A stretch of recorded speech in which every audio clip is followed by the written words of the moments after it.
village Sepe, c'est un village du groupement Elongango. Il se trouve dans la Sanaga maritime, spécialement dans l'arrondissement de Mwango. C'est un village qui se trouve sur la rive droite du fleuve Sanaga, d'environ 15 km. Le GIC est l'émanation d'un projet que l'ONG WTG, Water Shelters Group, a mené dans le lac Ossa. En 2006, le PNUD, à travers son programme de microfinancement GEF, avait octroyé une subvention à l'ONG Water Shelters Group. L'un des objectifs, c'était d'organiser les populations et de les regrouper dans des gîtes. Et lors des inventaires, nous avons fait les inventaires dans la partie basse du fleuve Sanaga, notamment dans la zone de Sepe. On a constaté que cette zone-là avait un gros potentiel en oiseaux.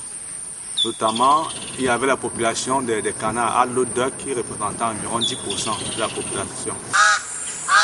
On s'est alors dit qu'avec les populations, nous avons constaté que les populations capturaient ces oiseaux-là pour les vendre. Après avoir mené une enquête, nous avons constaté qu'ils capturaient environ 50 canards par nuit. Nous avons alors sensibilisé les populations pour leur montrer d'abord le potentiel qu'ils avaient dans leur zone en termes de biodiversité, surtout en termes d'oiseaux. Après les avoir sensibilisés, ils ont décidé de créer un GIC. Nous avons facilité la légalisation de ce GIC. Donc c'est de là qu'est né le GIC APNPA.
Makumi mai makuri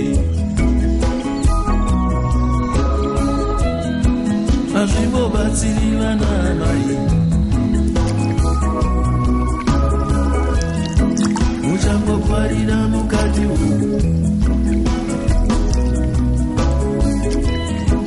Mujango parida mukati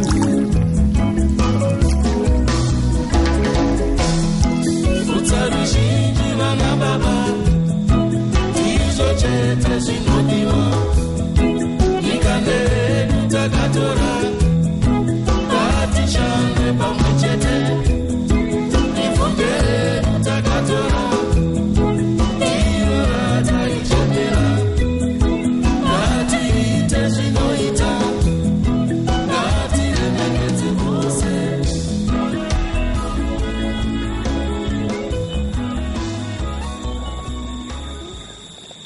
Le JKPNPE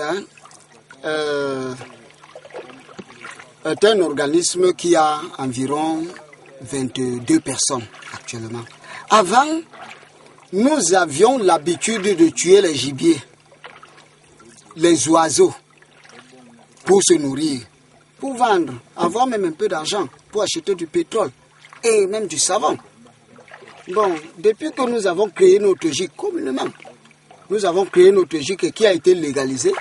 Par l'appui technique de WTG, nous avons eu un microfinancement du PNUD. Bon, à partir de là, nous nous sommes dit non. S'il faut protéger la nature, qu'on la protège. Oublions l'extermination des oiseaux et même des mammifères. À partir de ce moment, nous ne tuons plus ni oiseaux ni gibier. En plus de cela, nous appelons les gens à venir, qu'est-ce que je pourrais dire, vous pouvez m'aider l'expression, à venir vers nous pour que nous luttions tous contre ce fléau.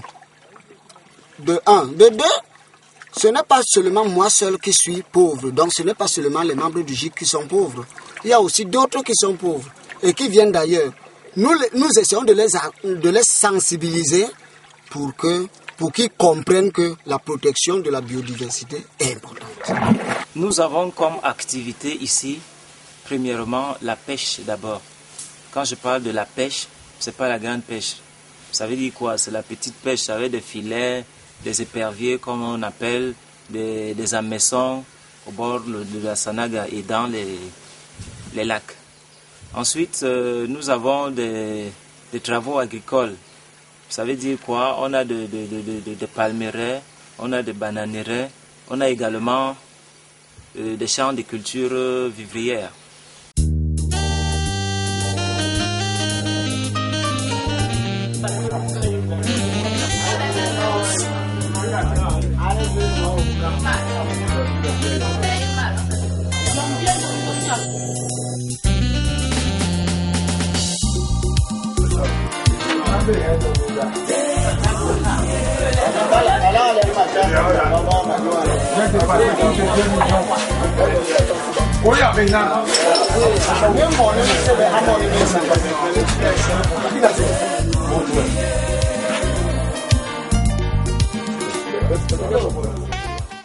Il y a également la dégradation des forêts qui fait la rareté de certains oiseaux.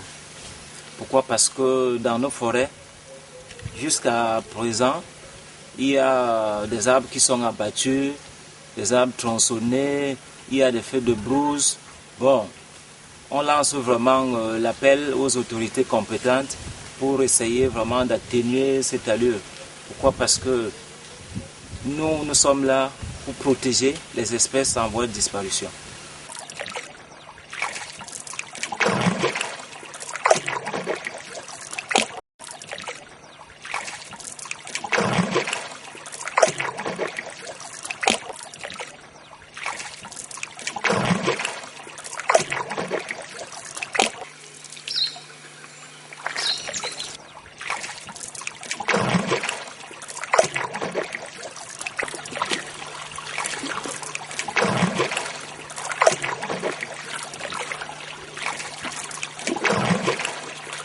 Depuis que le GIC s'est engagé dans la conservation et la protection des ressources, les jeunes du village se sont investis davantage dans cette protection parce qu'ils ont remarqué que les visiteurs venaient dans leur village pour regarder davantage la biodiversité qui est dans ce milieu.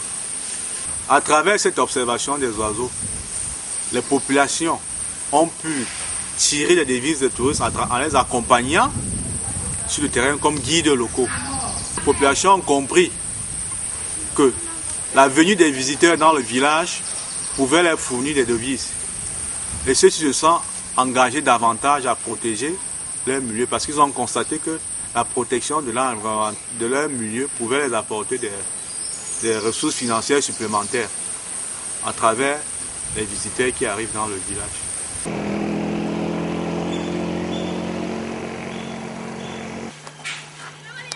Je suis d'abord la veuve du chef Togo Daniel, née Marie Unisol Marie-Florence.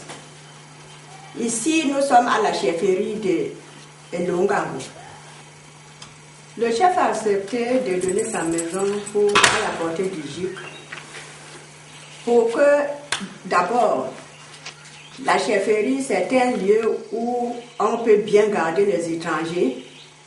Deuxièmement, pour le plaisir de tous les villageois et l'avancement du village. Ma maison a 7 chambres bien entretenues. Quand les touristes arrivent, il y a les chambres de 3 000 francs. Ils sont bien accueillis. Ils mangent. Et s'ils dorment, il y a les petits jeux qu'on peut faire danser le soir pour leur plaisir. Premièrement, on n'a pas l'électricité avec nous. Nous employons des groupes. Donc c'est une grande difficulté pour la chefferie qui accueille les étrangers et les villageois. Si nos groupes sont en panne, nous employons les lampes tempêtes.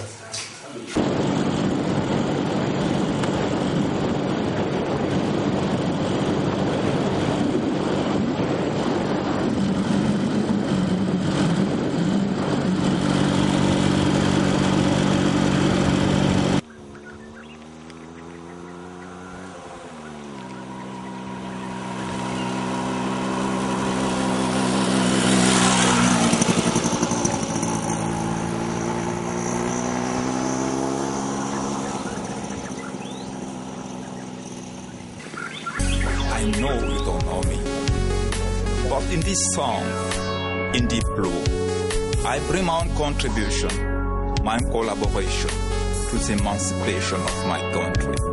Let me sing the story of my country. Let me sing the story of my country, Cameroon.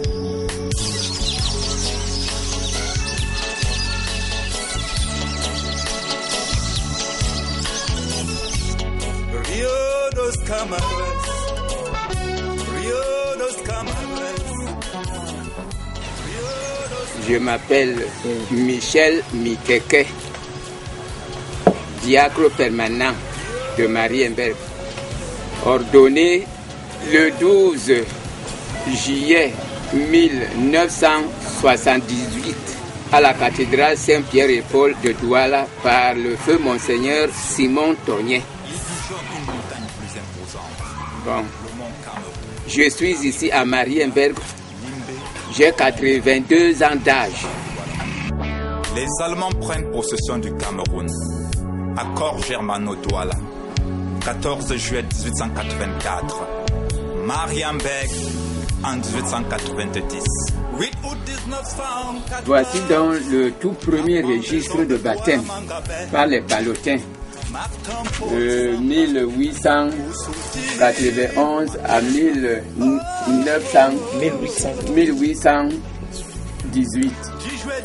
Bon, nous allons voir maintenant le tout premier chrétien, Paulus, donc c'est pourquoi il était un douala. Et la liste continue. 10 avril 1948, millions de populations du Cameroun voient le jour. Mai 1955, dissolution de l'UPC.